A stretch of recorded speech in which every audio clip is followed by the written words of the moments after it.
Hi, it's Lynn Shuck with Healing and Balance, and we are looking at another way to stabilize the shoulder joint so that we have better mobility, and it's going to employ strength to get there.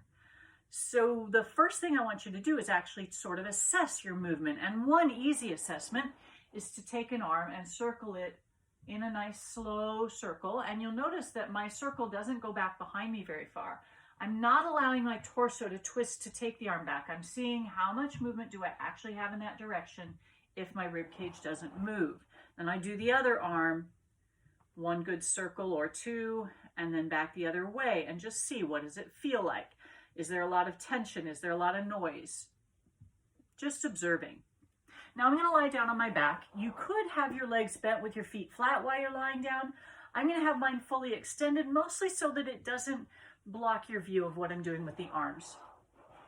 Once you get down here, we're going to start with bent elbows. So my fingers are pointed up to the ceiling, and the first thing I want to do is pull my shoulders to the floor. Now that's not the same as ooching my shoulder blades under and then letting gravity and leverage kind of keep my shoulder blades pinned under there. I want to pull my shoulders to the floor and maintain that physical effort. I'm going to take my arms out to the sides, rotating, and come back up. And if you look, you'll notice that my right arm has more rotation than my left. Remember that shoulder injury I mentioned? There's still limitation in movement. We're just doing 4 of these, but the whole time we want to keep those shoulders on the floor, pressing down. We're going to extend the arms up to the ceiling. Now, when you take those arms up, the shoulder blades may come off the floor. Pull those shoulders down to the floor. Feel that width across the collarbones. And we're going to start to take the arms out to the side here as well. It will be very tempting as you bring your arms up for the shoulder blades to come off your back. Try and keep those shoulders pressing into the floor. Try and keep the chest wide open. We'll do a 4th one of these. And now we're going to do one arm at a time, and we're going to do 4 times in one direction, out to the side and back up, still pressing shoulders to the floor. Now, I'm not stopping between each of these instructions. We're going to go to the other side because I've built up quite a bit of endurance, but you might rest between double arms and single arms, or between single arms and the next thing we're going to do. So now we're going to keep those shoulders pressing toward the floor and take the arms overhead, hands coming toward the floor and back up.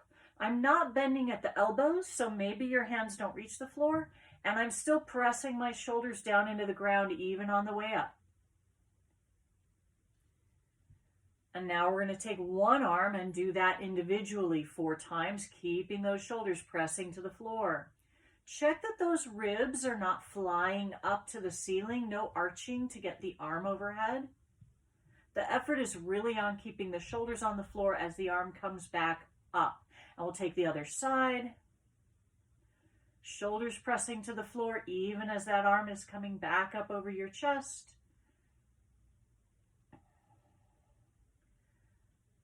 Okay, go ahead and relax the arms. Let everything go for a moment.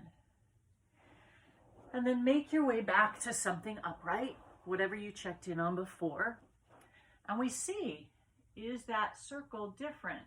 Now it feels different. Yeah, it went a little further back behind me. And then again the other direction. And try the other arm.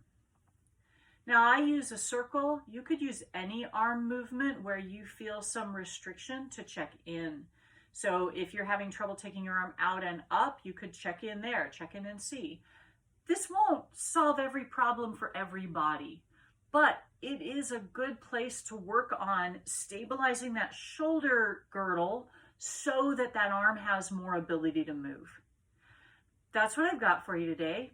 See what that does for you. Yeah, that's it. Go.